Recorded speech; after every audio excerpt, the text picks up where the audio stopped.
அதைத் தொடர்ந்து எங்களோடு 30 ஆண்டு காலம் தொடர்ந்து இந்த மக்களின் விடுதலைக்காக எண்ணற்ற போராட்டங்களில் என்றும் எங்கெல்லாம் போராட்டம் நடக்கிறதோ எந்த கட்சி என்று பார்க்காமல் அந்த கூட்டத்திலே போய் நின்று அந்த கூட்டத்திற்கு ஆதரவாக இன்றும் தலைவர் கைப்பற்றி நடக்கிற அருமை தோழர் ராஜேந்திரன் அவர்கள் இரங்கல் உரையை ஆற்ற அழைக்கிறேன்.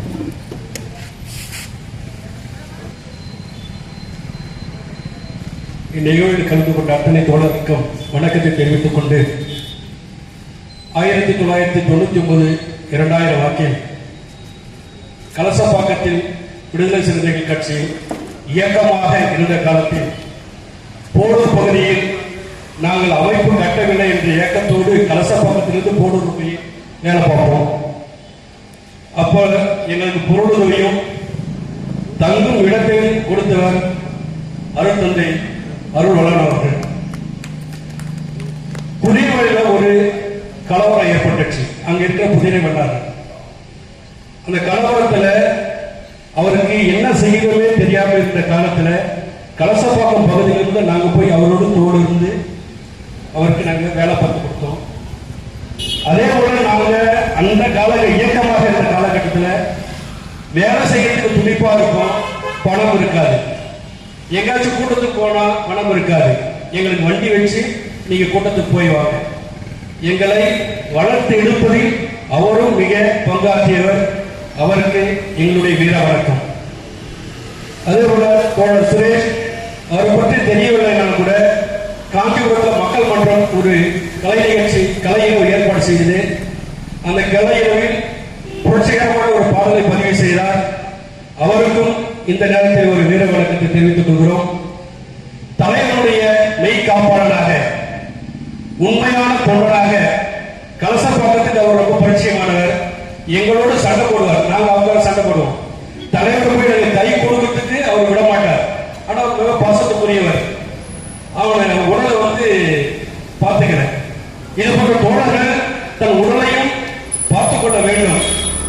பாவரசாமி அவர்களுக்கும் இந்த நேரத்தில் வணக்கத்தை தெரிவித்துக் கொண்டு 1952 மொழிக்காக தன் இன்னுயிர் வைத்த தாளமுத்து நடராசன் காலத்தில் இருந்தும் தோழர் திலீபன் அவர்கள் அவருடைய இழப்பு இறந்து விட்டதாக போதாது. 56 வயது இன்னும் அவர் இருந்தால் சாதித்திருப்பார்.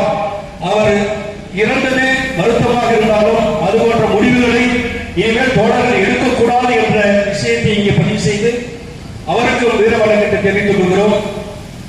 நாம் எத்தனையோ புத்தகங்களில் எளிமையானவர்கள் யதார்த்தமானவர்கள் என்று படித்திருக்கிறோம்.